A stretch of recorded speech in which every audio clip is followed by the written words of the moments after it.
This time on Crime Inc., a superstar forced to do rubbish duty. The assassin's bullets that changed the world. A rapper's day in court. America under bio-attack. And the terrifying tale of the Borden axe murders. But first, America's most notorious kidnapping. In the early days of aviation, there was none greater than Charles Lindbergh. The pioneering pilot captured the world's imagination when he became the first person to fly non-stop between New York and Paris. But while Lindbergh's exploits wrote him into the history books, his name is also linked to one of the 20th century's most horrific crimes. Born in 1902, Charles Augustus Lindbergh was fascinated by automobiles as a child and enrolled in a mechanical engineering degree at the University of Wisconsin-Madison. In 1922, aged 20, he dropped out of college so he could learn to fly. Just 5 years later, Lindbergh set off on the flight that was to make him famous. The journey across the Atlantic was a dangerous one and had already claimed the lives of 6 pilots. The Spirit of St. Louis, Lindbergh's fabric-covered single-engine monoplane, was equipped with only a magnetic compass and an airspeed indicator to point the way to Ireland, his first landfall once he left continental America.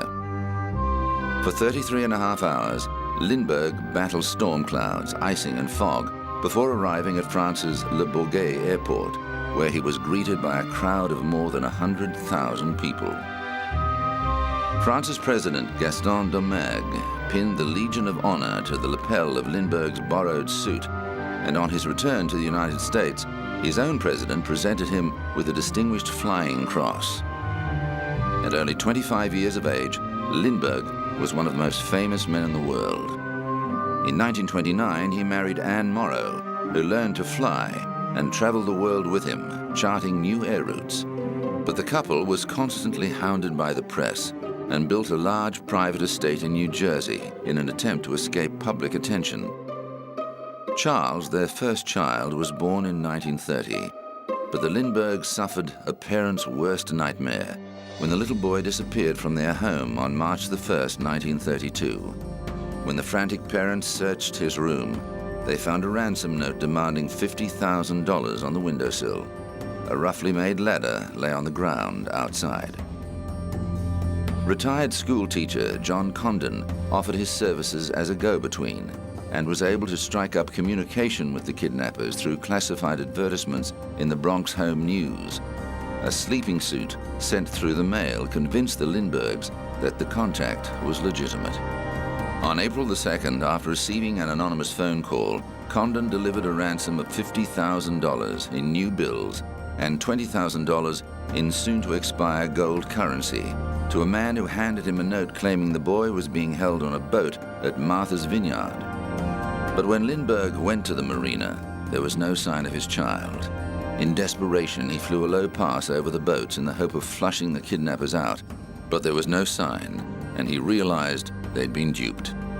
A month later, baby Charles' decomposed body was found near the Lindbergh home, escalating the matter to a murder investigation.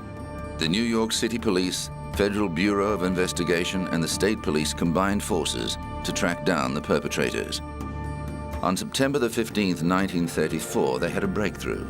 A suspicious gas station attendant noted down the license number of the car driven by a man who'd paid with one of the ransom gold certificates. German-born carpenter Richard Hauptmann was soon arrested, and authorities found the remaining ransom money hidden in his garage.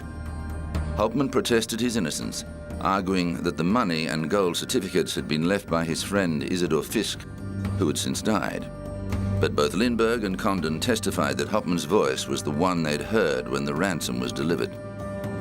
And the discovery of a notebook with construction plans for a similar ladder to the one found at the scene of the crime, and forensic evidence that the wood for the ladder came from Hauptmann's house, helped seal his fate. At the trial, experts testified that Hauptmann's handwriting matched the ransom letters. Hauptmann was found guilty for both kidnapping and murder, and was electrocuted on April the 2nd, 1936. The Lindberghs left for an extended stay in England after receiving death threats against their second son, and unwanted attention from the paparazzi. And the case led to the Lindbergh Law, which made the crime of kidnapping a federal offense.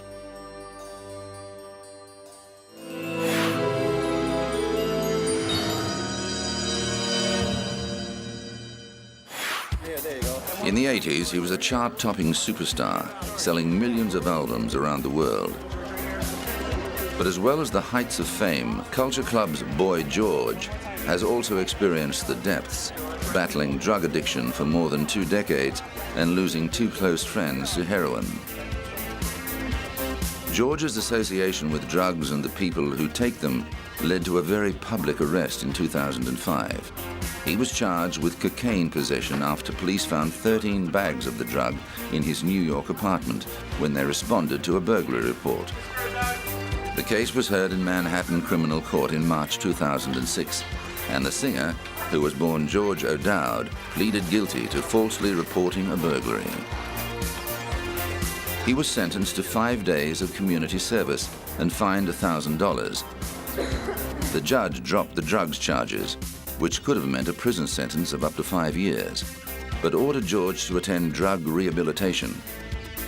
The singer maintained the drugs did not belong to him, but had been left behind after a party. His lawyer said George was looking forward to putting the incident behind him and getting on with his career. He was relieved. I'm relieved. His manager, Jeremy Pierce, who's here, is relieved. I think there was a cloud over George's head while this case was pending, and now he's free to get on with his life, and he feels very much relieved. George's manager said a criminal conviction would not affect the British-born singer's US residency. He's free to come back and work here now. He's very, very popular in America, as he is everywhere, as a DJ, and he'll come back and do more of that for sure. And we hope he'll come back and play concerts in due course as well.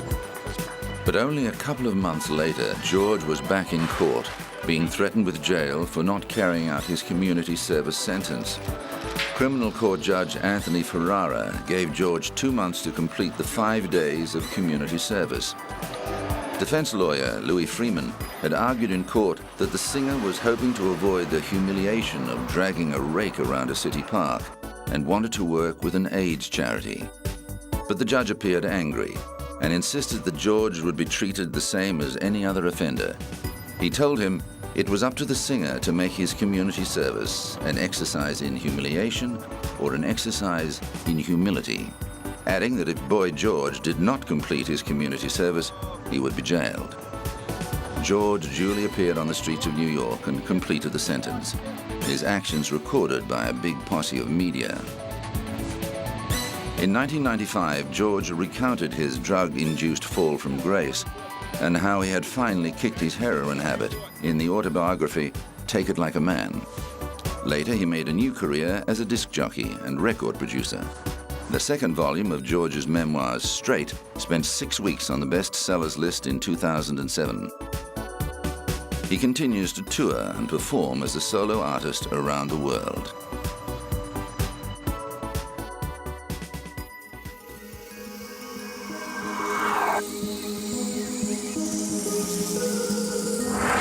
Coming up, the assassination of JFK.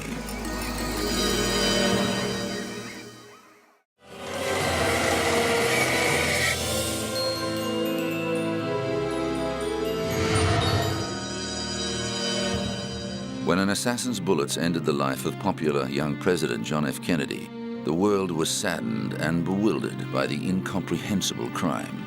In November 1963, Kennedy was in the prime of his life.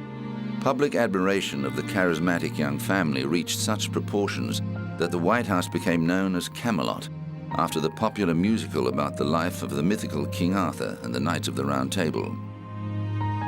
His presidency had seen controversy, with a botched invasion of Cuba, the world on the brink of nuclear war during a missile crisis, and an escalating military commitment in Vietnam.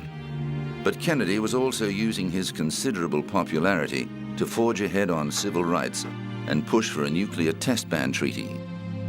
Kennedy was a doting father to his children Caroline and John, but 1963 brought heartache for him and his wife Jacqueline, with the death of their newborn son Patrick in August.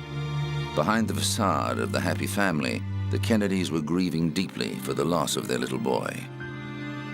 On the 22nd of November, the President and First Lady traveled to Dallas, Texas, to gather support for Kennedy's re-election in a state that had only backed his initial bid by a small margin. In a 1961 Lincoln Continental, the couple was part of a motorcade that drove through Dealey Plaza on its way to the Dallas Trade Mart. Despite a recent security scare involving America's ambassador to the United Nations, the Secret Service told Dallas police not to assign their usual armed posse of homicide police to the rear of the motorcade. At about 12:30 p.m., shots were fired from a nearby book depository, hitting Kennedy in the upper back and head, fatally wounding him and injuring the governor of Texas. Less than half an hour later, the president was declared dead. A doctor in the emergency room at Parkland Hospital later told an official commission that the president was so severely wounded there was never any hope of saving him. A priest administered the last rites, but the president was already dead. Kennedy's death plunged the United States into mourning. The world was paralyzed with shock. Less than 1,000 days into his presidency, America's youthful hope for the future was lying in a coffin, and the era of Camelot was at an end. The country's 3 major television channels suspended their regular programming to bring round-the-clock updates of the biggest news story in history. The United Nations General Assembly joined in a minute of silent tribute to the man who had fought so hard for the ideals of international cooperation. For a short moment, Cold War hostilities were suspended as East and West united in sorrow. Jackie Kennedy accompanied her husband's body on the flight home, still clothed in the same blood-stained raspberry-colored dress she had been wearing when her husband was murdered next to her. She bravely stood beside Vice President Lyndon B. Johnson as he was sworn in as the 36th President of the United States in an unorthodox ceremony on Air Force One. The aircraft touched down at Andrews Air Force Base, and the President's body was rushed to Bethesda Naval Hospital for an autopsy. Doctors concluded that Kennedy had been struck by 2 bullets, and that the second bullet, which had hit his head, had been fatal. However, this testimony was not enough to prevent controversy. Possible inconsistencies in the angles of the bullets that penetrated Kennedy and the governor, and the evidence that there might have been more than 3 gunshots, have led to many conspiracy theories about the assassination. The president's flag-draped coffin was taken to the White House and placed in the East Room in private repose, then moved to the Capitol the following day to lie in state until the funeral. On the 25th of November, Kennedy's state funeral procession traveled through the streets of the nation's capital, watched live on television by millions of people. The day was also Kennedy's son's 3rd birthday, and little John cut a heartbreaking figure when he saluted his father's coffin as he stood with his mother and older sister Caroline. Thrust into the spotlight, new President Lyndon B. Johnson faced the difficult task of reassuring a traumatized people that political life would go on. He spoke at a press conference at Andrews Air Force Base, moments after arriving with the president's body. This is a sad time for all people. We have suffered a loss that cannot be weighed. For me, it is a deep personal tragedy. I know that the world shares the sorrow that Mrs. Kennedy and her family bear. I will do my best. That is all I can do. I ask for your help and God. A massive manhunt was launched to find the assassin who'd been glimpsed in the 6th-floor window of the book depository. Less than 2 hours later, a police officer was shot and killed. When the suspect was apprehended, officials realized he fitted the assassin's description. Their suspicions increased when they discovered that he was the only employee of the book depository who was unaccounted for. Lee Harvey Oswald was a 24-year-old malcontent whose short but colorful life had included a stint in the Marine Corps, where he learned marksmanship, and a short-lived defection to the Soviet Union. An avowed Marxist, Oswald had recently moved to Texas from New Orleans, where he'd been involved in both pro- and anti-Castro activities. Oswald denied shooting Kennedy, arguing he'd been set up as a patsy. He was interrogated for 2 days. On November the 24th, Oswald was being moved to the Dallas County Jail when he was confronted by nightclub owner Jack Ruby, who shot him dead in the basement of Dallas Police Headquarters. Ruby claimed to be getting revenge for Kennedy's death, but conspiracy theorists claim Ruby's close connections with organized crime figures Sam and Joe Campisi shows the mob was involved in an assassination plot to kill the head of an administration that was getting tough on crime. Ruby was convicted of murder in March 1964, but died of cancer before he could be put to death. In the months before he died, he was said to have told his psychiatrist that he'd been framed for Oswald's murder. However, just before his death, Ruby made a final statement saying that he alone had been responsible for Oswald's murder.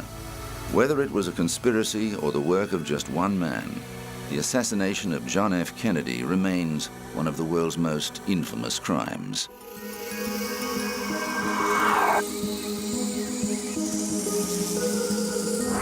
Coming up, did Lizzie Borden murder her parents?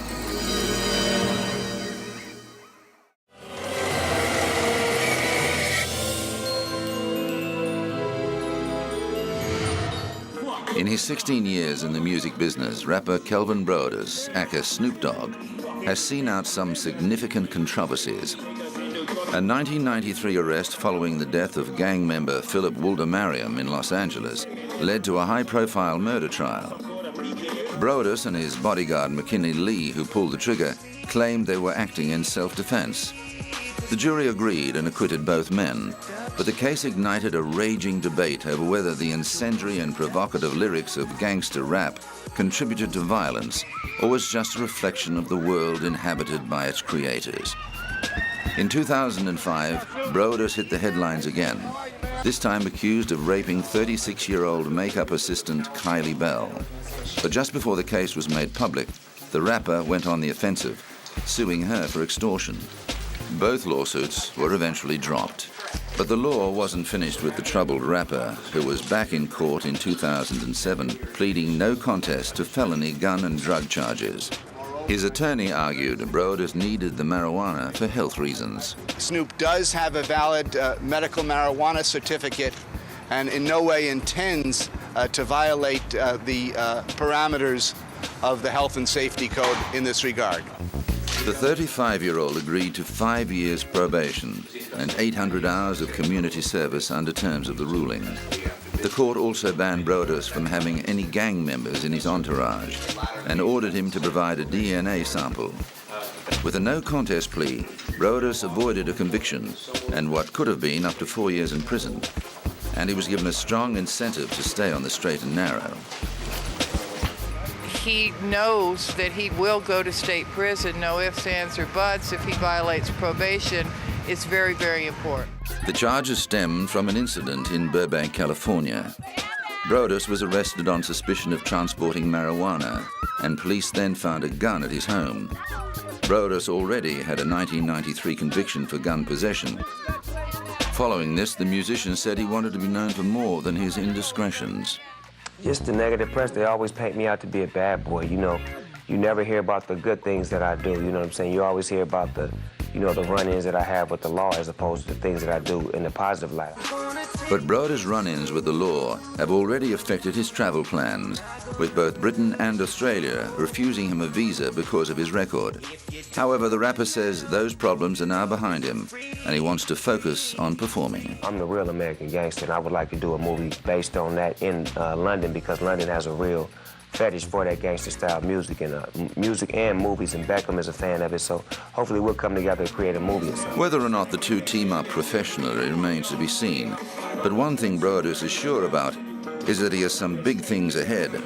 His new family-based reality show, Snoop Dogg's Fatherhood, aims to show there's a more sensitive side to the gangster rapper. The man who put the shizzle-dizzle into music is hoping his legal problems are a thing of the past. That is not deal with my family. That's personal issues that me and the law have ran into each other with, and that's all behind me now. I'm on probation now as we speak, so, you know, I put all that behind me. It was just a little mishap that I had, a misunderstanding, so we got to understand it, and now we're moving forward, and now the positive things that I do in life will be broadcast as opposed to the so-called negative things. There's life in the old Snoop Dogg yet.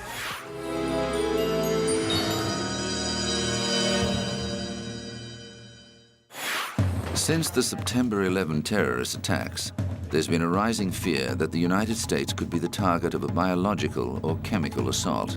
On October the 5th, 2001, American media photo editor Robert Stevens died after inhaling anthrax spores from a deliberately infected letter. A couple of weeks later, 2 postal workers were killed by the same strain of anthrax.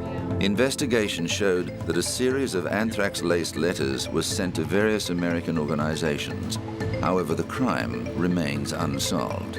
The U.S. State Department directed all missions based outside the United States to have a 3-day supply of the antibiotic Cipro for all employees. But some say civilian stockpiling of Cipro is not a good idea. It's still not worth for the public person to have it. Our embassy people are at a much higher risk. There's a window of opportunity when you can start the treatment, and that is 24 to 48 hours. If you will start within 48 hours your antibiotics and get full treatment, you're perfectly safe, you're perfectly in good shape. The FBI unsuccessfully attempted to locate the source of the anthrax. Officials stressed that the exposure was limited to the building and that previous attempts to use anthrax in a biological attack against civilians had never been successful. The US government keeps a stockpile of medicine, including Cipro, on hand in case of a biological attack.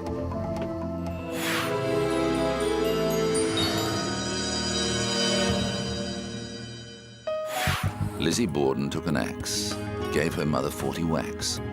When she saw what she had done, she gave her father 41.